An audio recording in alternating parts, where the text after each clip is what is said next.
The hills across the valley of the Ebro were long and white. On this side there was no shade and no trees, and the station was between two lines of rails in the sun. Close against the side of the station there was the warm shadow of the building, and a curtain made of strings of bamboo beads hung across the open door into the bar to keep out flies.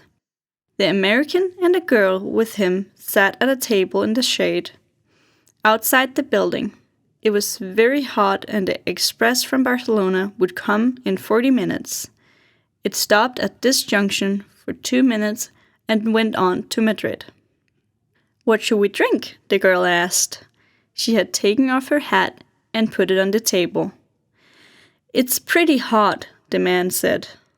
"Let's drink beer." "Dos cervezas," the man said into the curtain. "Big ones?"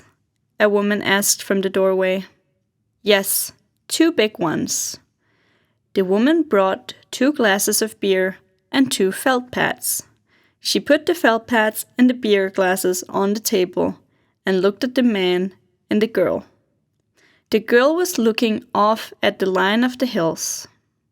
They were white in the sun and the country was brown and dry. "They look like white elephants," she said. "I've never seen one." The man drank his beer. "No, you wouldn't have." "I might have," the man said. "Just because you say I wouldn't have doesn't prove anything." The girl looked at the bead curtain. "They've painted something on it," she said. "What does it say?" "Anís del Toro. It's a drink. Could we try it?" The man called, "Listen!" through the curtain. The woman came out from the bar. 4 reales. We want 2 Anís del Toro. With water? Do you want it with water? I don't know, the girl said. Is it good with water? It's all right. You want them with water? Asked the woman. Yes, with water. It tastes like licorice, the girl said and put the glass down. That's the way with everything. Yes, said the girl. Everything tastes of licorice, especially all the things you've waited so long for, like absinthe. Oh, cut it out. You started it, the girl said. I was being amused. I was having a fine time. Well, let's try and have a fine time. All right. I was trying. I said, the mountains look like white elephants. Wasn't that bright? That was bright. I wanted to try this new drink. That's all we do, isn't it? Look at things and try new drinks. I guess so. The girl looked across at the hills. They're lovely hills, she said. They don't really look like white elephants. I just meant the coloring of their skin through the trees. Should we have another drink? All right. The warm wind blew the bead curtain against the table. The beer's nice and cool, the man said. It's lovely, the girl said. It's really an awfully simple operation, Jig, the man said. It's not really an operation at all. The girl looked at the ground the table legs rested on. I know you wouldn't mind it, Jig. It's really nothing. It's just to let the air in. The girl did not say anything. I'll go with you and I'll stay with you all the time. They just let the air in and then it's all perfectly natural. Then what will we do afterward? We'll be fine afterwards, just like we were before. What makes you think so? That's the only thing that bothers us. It's the only thing that's made us unhappy. The girl looked at the bead curtain, put her hand out and took hold of 2 of the strings of beads. And you think then we'll be all right and be happy? I know we will.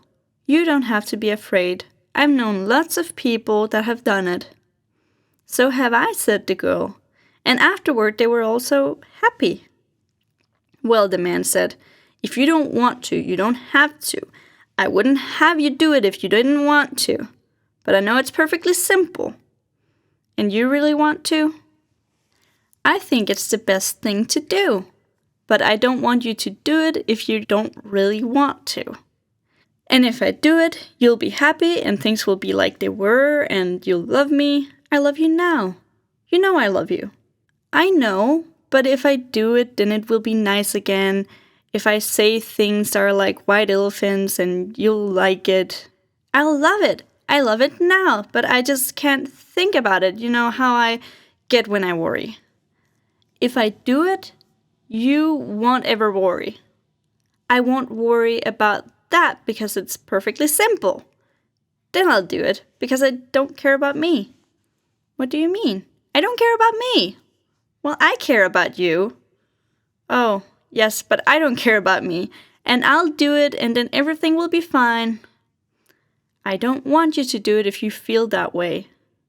The girl stood up and walked to the end of the station. Across, on the other side, were fields of grain and trees along the banks of the Ebro.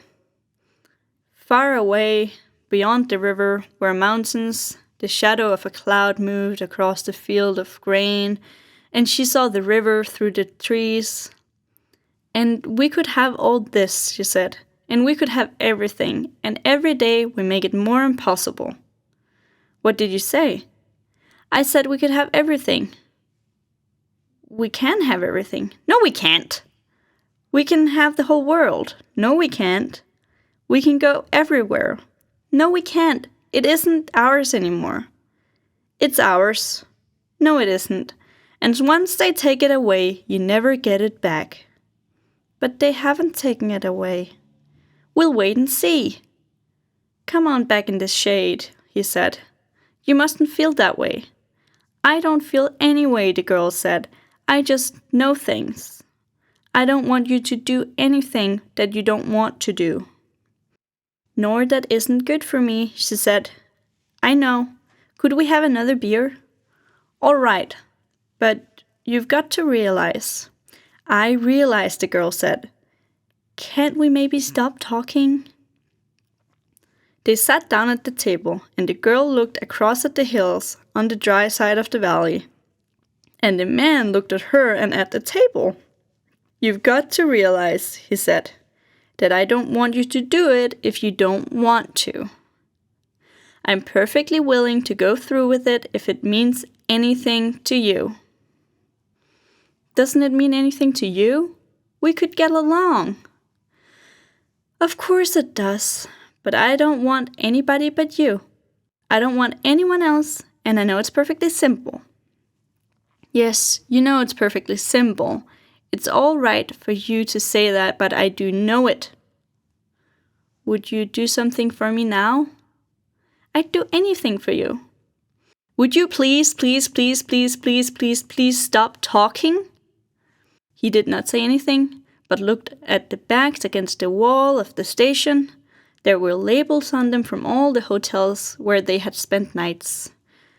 But I don't want you to, he said. I don't care anything about it. I'll scream, the girl said. The woman came out through the curtains with 2 glasses of beer and put them down on the damp felt pads. The train comes in 5 minutes, she said. What did she say? Asked the girl. That the train is coming in 5 minutes.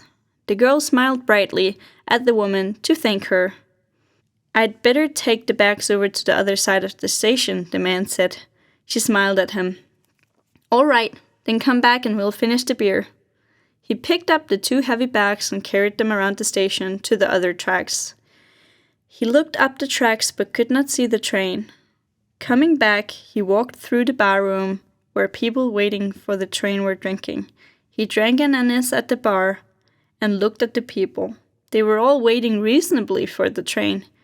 He went out through the bead curtain. She was sitting at the table and smiled at him. Do you feel better? He asked. I feel fine, she said. There's nothing wrong with me. I feel fine.